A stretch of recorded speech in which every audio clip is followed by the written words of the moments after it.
Milwaukee, we need your voice. The Medical College of Wisconsin is conducting a research study to better understand the experiences of young black men with police in our city and how those experiences impact mental health. If you're a black man between 18 and 30, including transgender men and non-binary individuals assigned male at birth, we want to hear from you. This is a one-time confidential interview where you share your story, help shape solutions, and get $75 for your time. Your voice matters. Your story matters. Let's work together to improve mental health and policing in Milwaukee. For more information or to sign up, call or text 414-436-6568. Again, that's 414-436-6568. This is your chance to be heard. Let's make a difference together.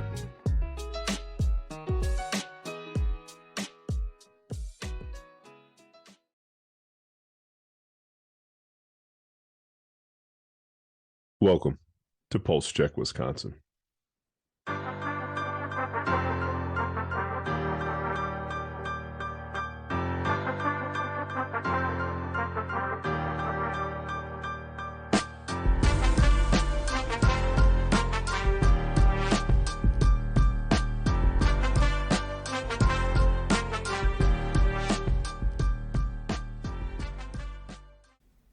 Good morning, good evening, good afternoon. This is Dr. Ford with Pulse Check, Wisconsin. I want to thank you for joining us today. As always, we have another good episode for you.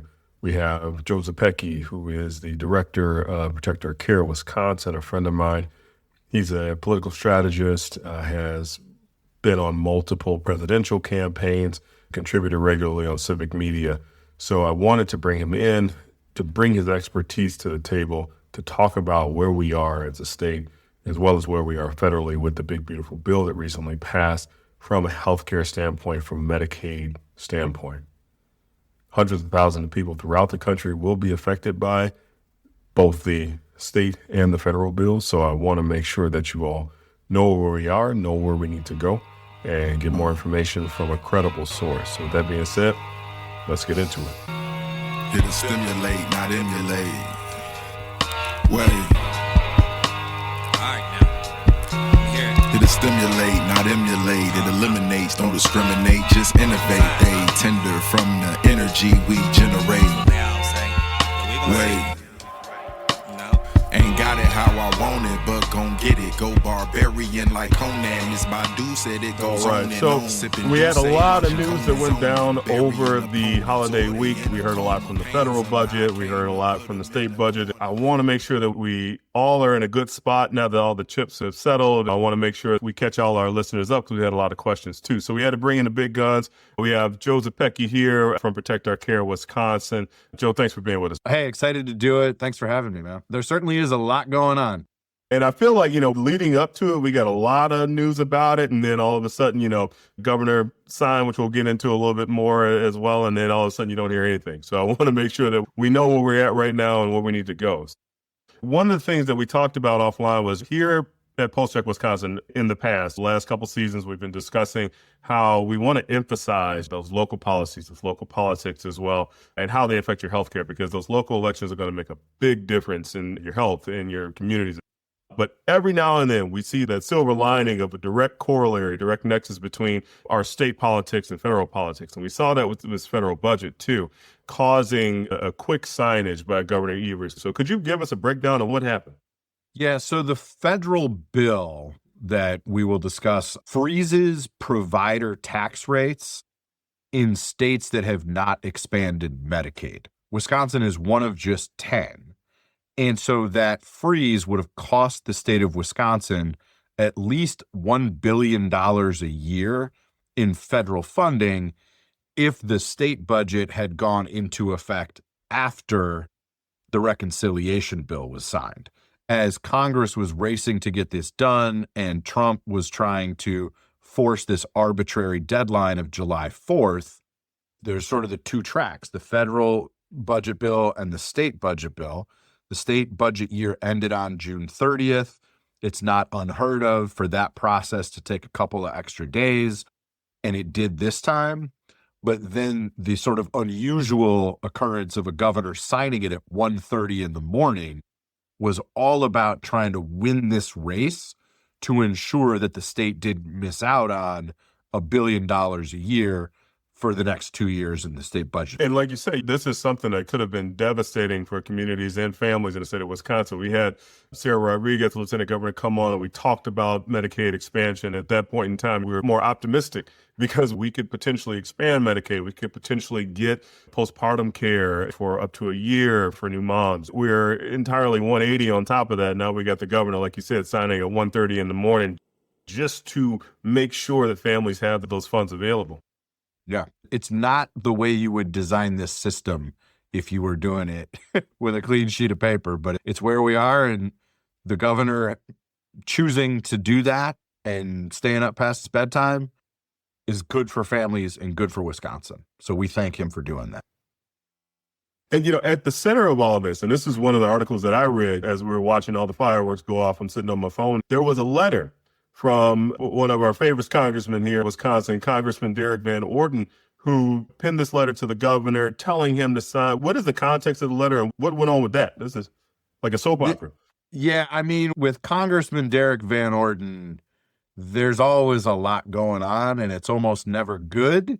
I do actually think we will give him like a half single point of credit for realizing how bad the big bill was going to be for his district and for his state. The reason we know that is because on July 3rd, he rushes this letter to Tony Evers saying, you got to sign the state budget. You got to protect this money. And then, despite the fact that he knows it's so bad that he was alerting the governor, he went ahead and voted for it anyways. And in the aftermath of the governor signing that at 1:30 in the morning, he tried to take all the credit. He was like, he did that because of me, which is nonsense because in February, the governor had proposed just this fix to the provider tax. And so the governor, playing the long game, seeing the whole field, was going, we got to get this right, while the governor and advocates and patient groups were all urging Congress, don't do this. This is insanity. And pleading with the MAGA Republicans in Congress to not do this. And they went and did it anyways. And Derek Van Orden voted for it not once, but twice. He voted for it when it was real bad in the House the first time. And then when it got worse in the Senate, it came back and he voted for it again. The context here is he's playing politics. He won his race in 2024 by like 12,000 votes. There are more constituents he represents in Congress right now on Medicaid than the margin of victory he had in 2024. What he's trying to do is get you looking over here, say, I saved you $1 billion, while trying to obscure the fact that he just voted to cut $1 trillion from Medicaid in a way that is going to impact healthcare in his district and across the state and country. It seems kind of trite to chalk it all up to, well, he's just playing politics. He's a politician. That's what politicians do. But we should understand, like, this is pretty gross. Be like, look at the $1 billion I saved. Don't look at the $1 trillion I just cut. Come on, what are we doing? And this seems to be a part of a playbook, right? If we're looking, I think it was a report this morning, and they talked about Josh Hawley out of Missouri, who's doing the same deal, right? So, I've saved Missourians. I'm going to get them X amount of $1 million for the radioactive exposure that they had. That's going to treat them. And then at the same time, we're losing billions of dollars on the back end for Medicaid, right? Which a lot of Missourians are dependent on in order to get their health care, get access to SNAP funds, things of those natures, right? And so it seems to be over and over again, we're starting to see these politicians, these members of Congress saying, hey, this is what I'm giving you, but, I didn't like this aspect of the bill, but I still voted for it, right?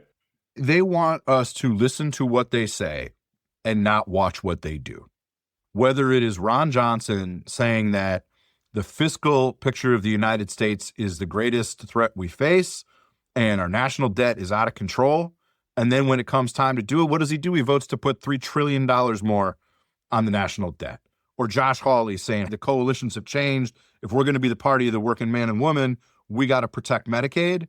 And then when a bill comes out that's going to cut $1 trillion for Medicaid, he goes, well, I'll just vote for it anyway. But continue to say that we are now the party of the working class. So The job of all of us is to ignore what they say and watch what they do, because what they are doing is not living up to what they're saying. Mm-hmm. And because the governor had to make such a fast-paced signage of this bill, there's been some controversy from both sides, right? So from Democrats and Republicans at the state side that are concerned about parts of the budget. Again, like we talked about, that 12-month coverage for new moms, child care funds, K through 12 funds as well. Are there any wins? What are some of the wins that you hear from the state's budget? Because you're going to hear a lot of negatives, a lot of people on both sides talking about this premature signage from their standpoint. Yeah, there is a way of looking at this, which is like, if everybody's mad, it's probably a pretty good budget and probably the best you can.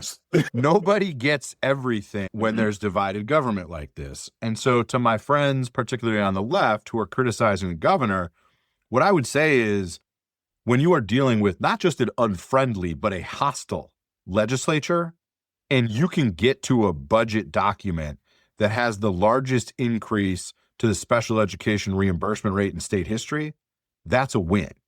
When you can get the largest increase in funding to the UW system in 2 decades, that's a win.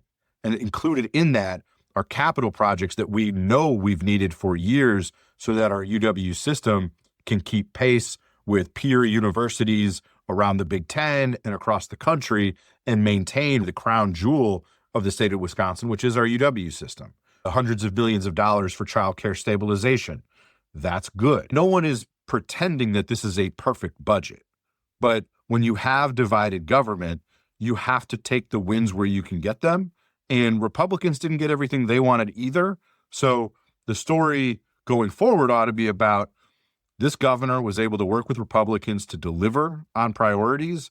And if Democrats win a trifecta next year, there's a lot more we can do, including in the healthcare space, with some really innovative ideas the governor put forward in his State of the State and budget address to do audits of health insurance. If your denials are getting too high, the state is going to come in and audit and hold you accountable so you're meeting the needs of consumers.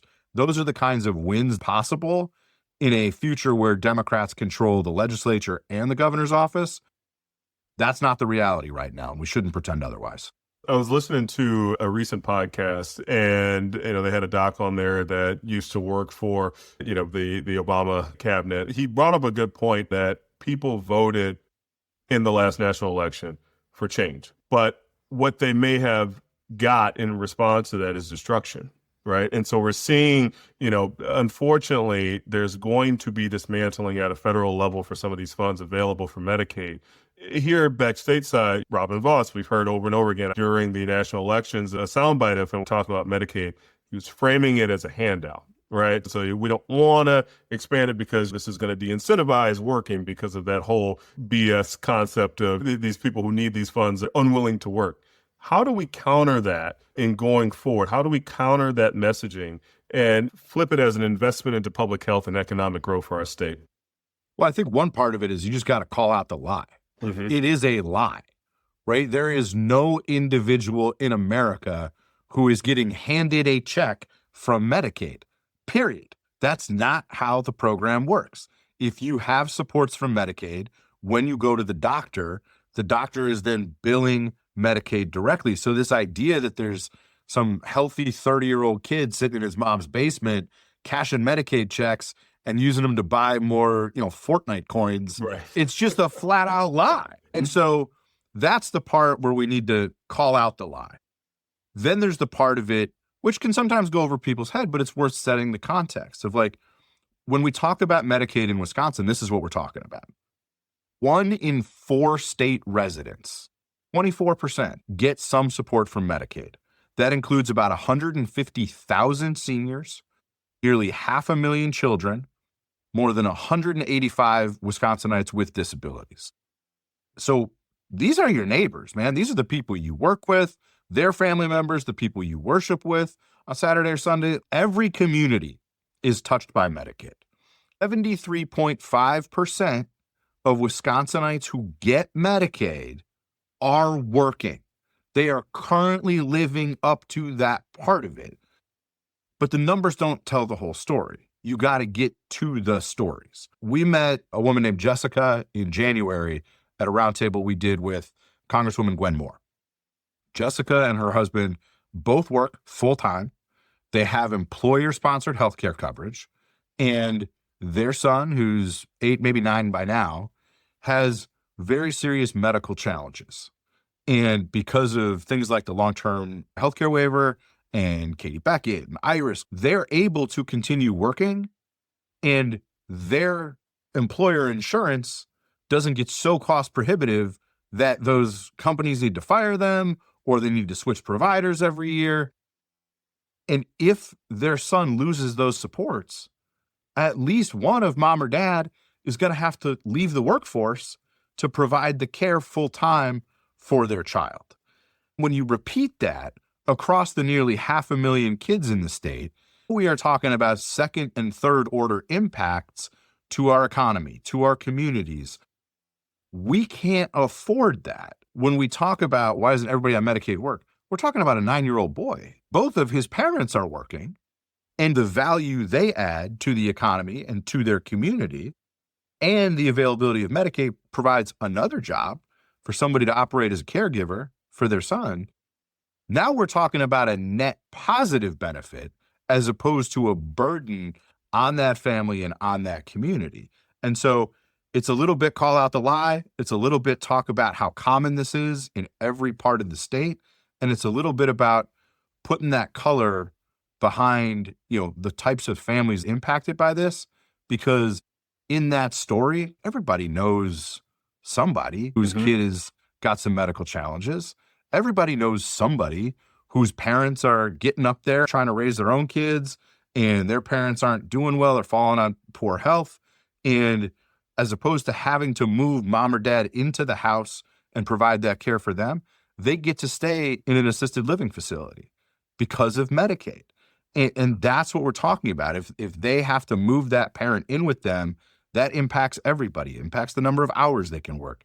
Like, we have to tell the stories so that people can see themselves in it and understand. I might be working right now. I might have employer-sponsored coverage, but if mom or dad trips and falls or takes a turn with their health, all of a sudden you might be dependent on Medicaid too. And once you start seeing yourself in that story, you begin to understand this is insanity. Exactly. We are all one accident away from being bankrupted by a medical condition, right? That is the reality that the majority of families in this state and the country live with. And not only that, the effects that this is going to have on rural populations, right? We've noted 323 hospitals over the last 3 years in the red each year, right? That is going to be funding, and we'll get into it with the, we'll eventually get into the big, beautiful bill now, but, that is going to be funding that's going to be missing from these populations. You are going to gut these communities from any hospitals that are available for miles, right? In rural populations and urban populations, et cetera. And how are you going to get people there, right? How are you going to get some of these locations don't even have EMS crews, right? They're putting in private EMS crews to get people from hospital to hospital. So, I feel like the effects are going to go beyond what a lot of people are having in the front of their mind. But unfortunately, it's going to be this reality that we're going to be faced with. So, yeah. Let's get into it. Big, beautiful bill. We'll turn to Washington. What is your read? Because we're stuck with it now. What is your read on the so-called big, beautiful bill? What is it? And what's at stake for Medicaid from a federal standpoint? Number of ways in which this legislation is bad is mind-boggling and confounding. So these are the top takeaways. Adds $3 trillion to the national debt. Undermines our economic competitiveness with China, who's about to eat our lunch when it comes to renewable energy. By the way they're doing that is going to make you, me, and everybody else pay more on our utility bills, whether you're an individual or a business. It exacerbates income inequality because those at the highest end will see their net worth increase, and those under $60,000 a year will see their net worth decrease. It makes everyone pay more for healthcare, which we can get further into.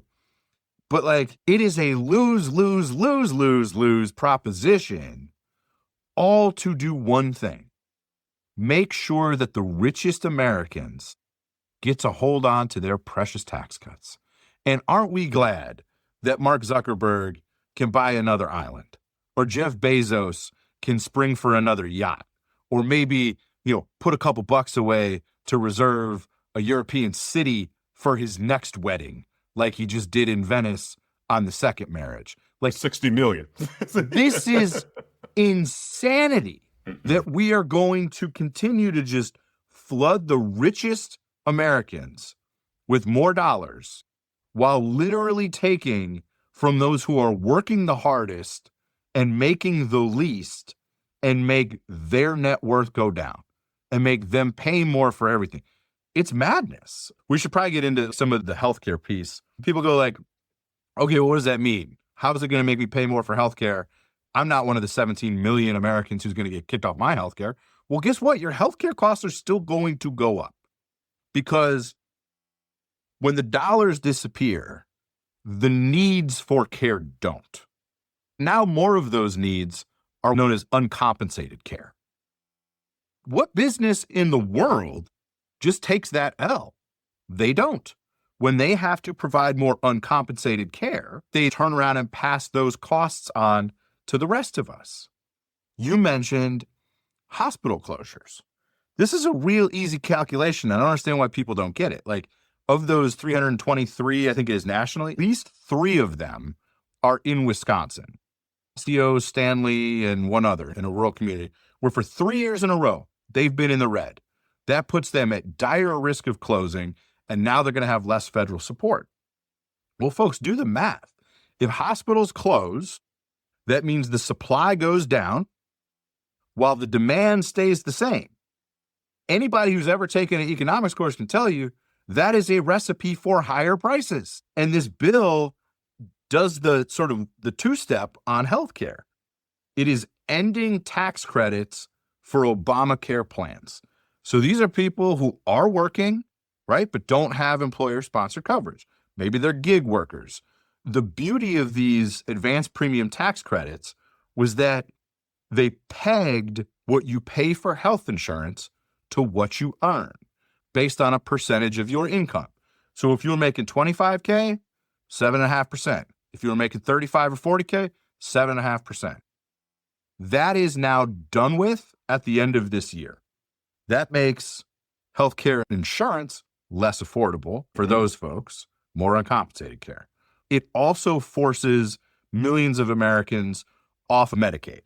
Not by turning around tomorrow and saying like, you lose it, you get to keep it, you lose it, and all of a sudden we get to tens of millions, by trying to bury folks in paperwork, in reporting and recertification. Just consider the absurdity of that.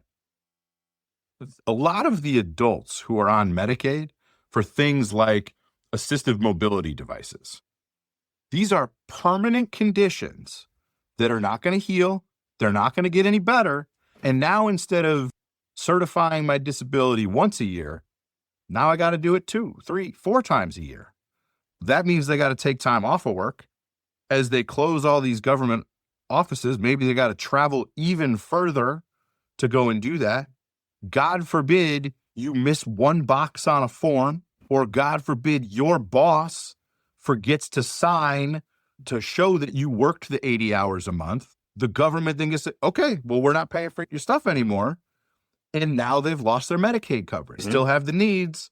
We saw this in Arkansas, where they totally changed the reporting requirements for Medicaid and said, oh, we're going to get able-bodied adults who should be working off of the Medicaid rules and into the workforce. Guess what happened to Arkansas's workforce? Not a damn thing. Like 18,000 people lost access to those benefits, but the size of the state workforce stayed exactly the same. It's all a toxic stew that means the rest of us pay more for healthcare. I don't know who thought that was going to be politically popular, but they should have their head examined. And note, these midterm elections are coming up. For a lot of people out there, make sure that you research your candidates, make sure that you hold these folks accountable, as Joe has been saying before. Watch what they're doing. Watch how they're voting, because there's a lot of this 11th hour, oh, I knew this was a bad deal. Well, you didn't vote under duress. You have free will to vote, my friends. We're at a whole different counterpoint in history here, so this is insane. Many critics are saying that this bill, this gutting of Medicaid, is done under the guise of fiscal responsibility. And we don't have to go as far back as post-New Deal, post a conservative manifesto, but is that fair? What are the deeper motivations behind these cuts? What is the mindset? Fair. Actually, it's not like this bill would have passed within this century we've called like pay-go, where everything had to be paid for. This is not all paid for. They didn't pay for the tax cuts. They're blowing out the national debt.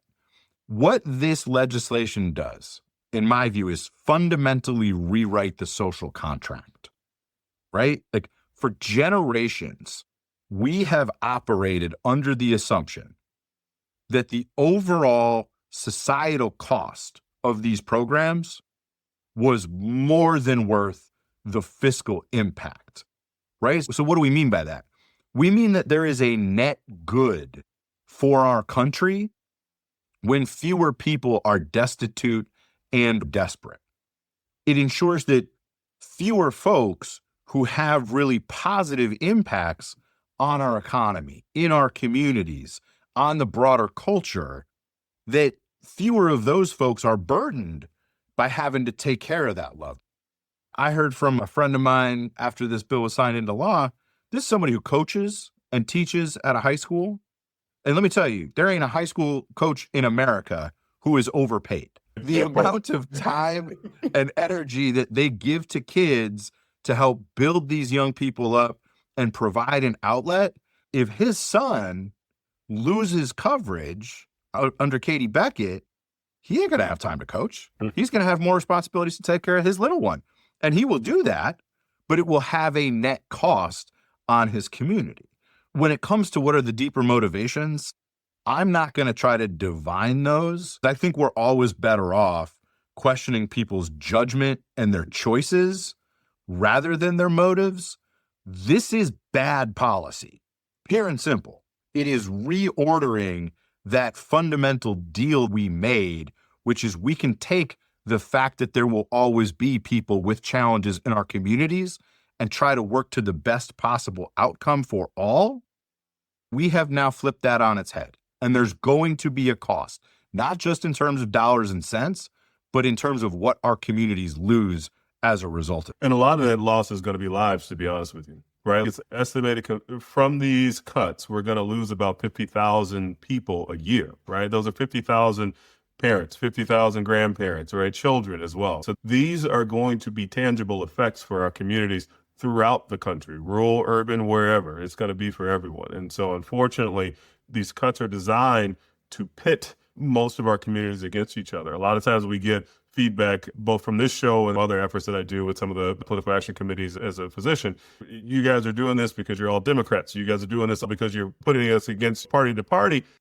The reality, these cuts are designed to pit working class Americans against one another. Joe mentioned these are going to be tax cuts for the billionaires. This is not anyone's money other than those individuals. But how do we change that conversation? How do we go from this is Democrats versus Republicans and say these are all of our communities? How do we expose this divide and conquer politics that are clearly at play right now? Yeah, it is the question. And I am reminded of an old saw. I don't even know where I first heard it, but it's like, don't tell me what you value. Show me your budget and I will tell you what you value, right? This federal budget plan, this centerpiece of the Trump economic agenda lays out what they value clearly, right? It is more for the haves and it is less for those striving to have. We ain't gonna call them the have-nots because we know that people who through circumstance or station in life don't have the same privileges and fortunes that some do are working even harder, striving to live their version of the American dream, which is never going to include renting out the city of Venice for a wedding, right? They're just saying like, maybe I can be the first generation in my family to own a house. It ain't going to be a McMansion, right? We're going to get a small little one-story, but that's their goal and they're striving to do that. We need to change the conversation from fighting over diminishing slices of the same size of pie. We need to adopt a more Paul Wellstone approach, which is like, we all do better when we all do better. I do not win when you lose, and you do not win when I lose. There is a way in the most dynamic economy, strongest economy in the world to have everyone have opportunity and a pathway to prosperity as they define it. That's what we need to be talking about. And what this bill has done, what this governing class in Washington, D.C. is doing is making those pathways harder. It is putting more hurdles in the way. What our approach needs to be is we don't care what you look like, who you love, where you live, what your parents did or did not do. You have an opportunity in this country to maximize your potential. And part of that work of government and policymakers is removing some of those hurdles that Republicans have now left in the road. One of the hurdles that we've seen stateside, and it correlates to this federal bill, is our refusal to expand Medicaid here in this state. And we talked a little bit about it, when we talk about maternal health care available the first year postpartum. How would this bill's effects intersect with Wisconsin's refusal to expand Medicaid? And are we now looking at a compounded crisis leading up into even after this budget's in when we're looking 2027 into our next budget? Yeah, I mean, it's a double whammy, right? Consider that new mom who gets some Medicaid support for the first couple of months, but now feels like she has to race back to the workforce. Well, she's still got a new baby at home, right? And now she's got more reporting to do to prove that she's going to work. She's got more to ask of her boss, who's managing a whole team. What if she misses a form because the baby's sick and she's got to run home? Or she's an hour under because she got cut because somebody else realized, like, gosh, you look so tired. Like, yeah, the baby was up all night crying. And so they were trying to do her a solid. And now it turns out she's an hour short of qualifying. This is madness. It is nonsense. The maternal one strikes me as clearly a double whammy. And on the overall expansion for the state, it's just like the story's over.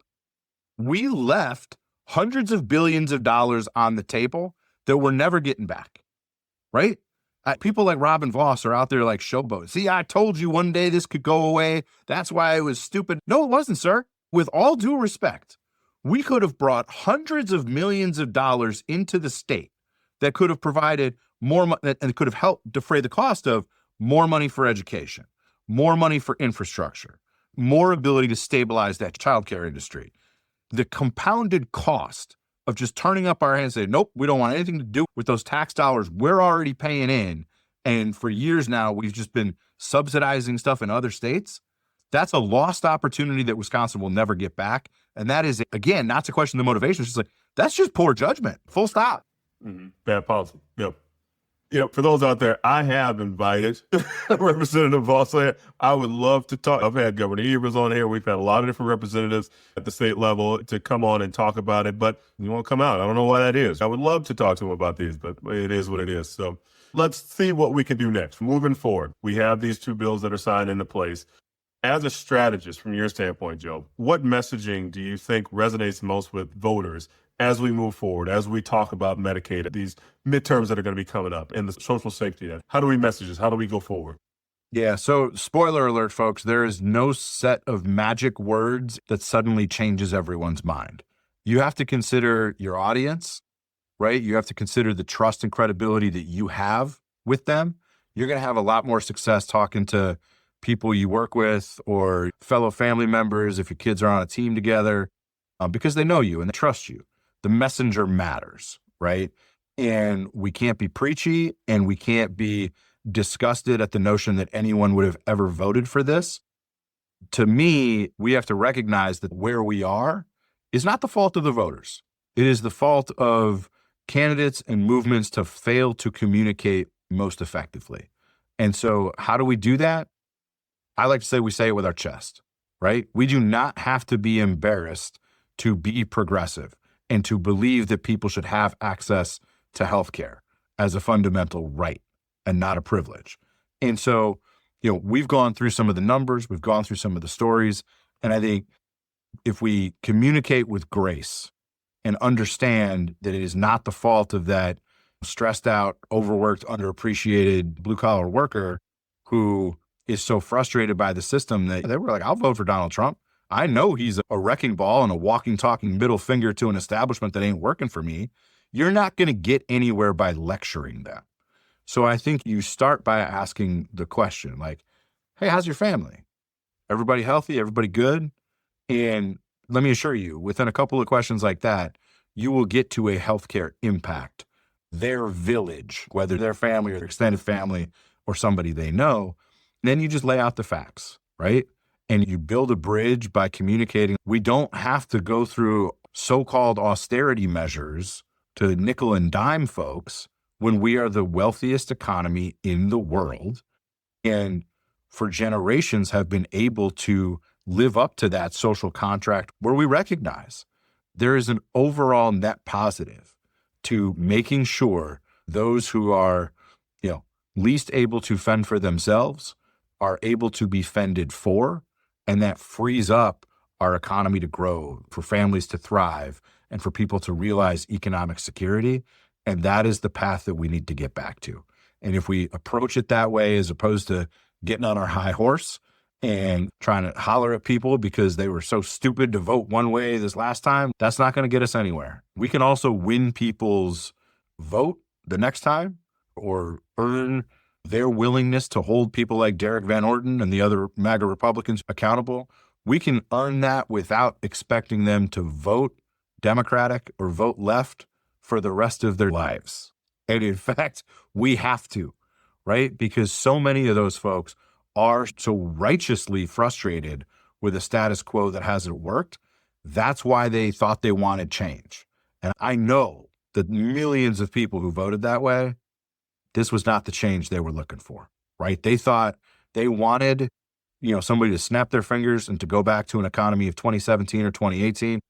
A lot of us understand that economy wasn't working enough for working people either. But that's what they thought they were going to get, was just a return to, just turn the clock back a little bit.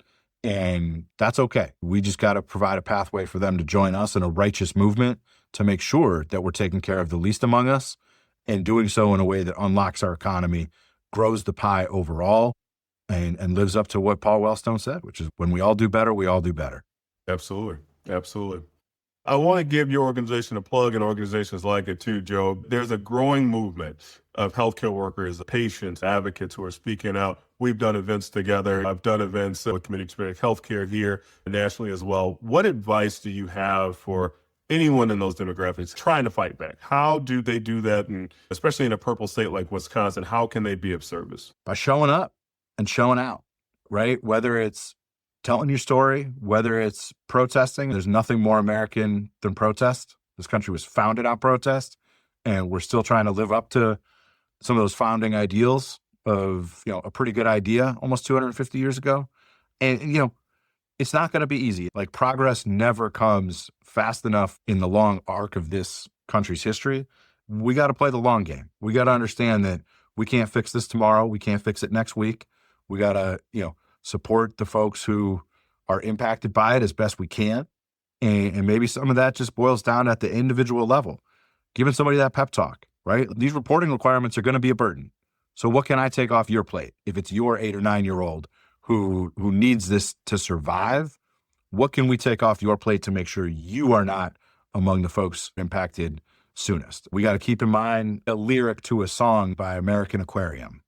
The load is heavy and the road is long, but we've only just begun to fight. We must go boldly into the darkness and be the light. If we are that light and don't let anybody extinguish it, we're going to be all right. That part. To close this out, Joe, I was having a conversation with one of my coworkers the other day about all these inflection points in the history of our nation. We saw it during the World Wars. We saw it during the Civil Rights Movement, right? And I truly believe that this is an inflection point in our country's history. I truly believe that the work you're doing, that the work we all are doing, 40 years from now, we'll look back on it and say, this is where we stood. This is how we got here. 40 years from now, when people look back on this political movement, what do you hope that they're going to say? That we did it, that we found a way. And America usually does find a way, right? You mentioned the Civil Rights Movement. It took a damn long time to live up to what was in those founding documents. Right? We're talking about healthcare. It was a damn long time between the first idea for universal health coverage and the passage of the Affordable Care Act. It was an idea that both parties had. Right? Mhm. I just hope that our grandkids and great grandkids see this moment in retrospect as living up to some of those prior moments where we made great strides forward, whether it was the passage of the 13th, 14th, and 15th Amendments after the Civil War, winning the franchise for women in this country, whether it was the Civil Rights and Voting Rights Acts of the 1960s. We have long been trying to live up to what Obama used to always say, the moral arc of the universe is long, but it bends towards justice. I hope that 40 years from now, they look back on this moment with pride, knowing that we bent the moral arc a little bit towards justice in our time. Brother, we got work to do. Joe, I always appreciate speaking with you. Thanks for coming out. Thanks for having me. Governor of Kentucky, Andy Beshear, said it best when he said, Medicaid is not a red state or a blue state issue.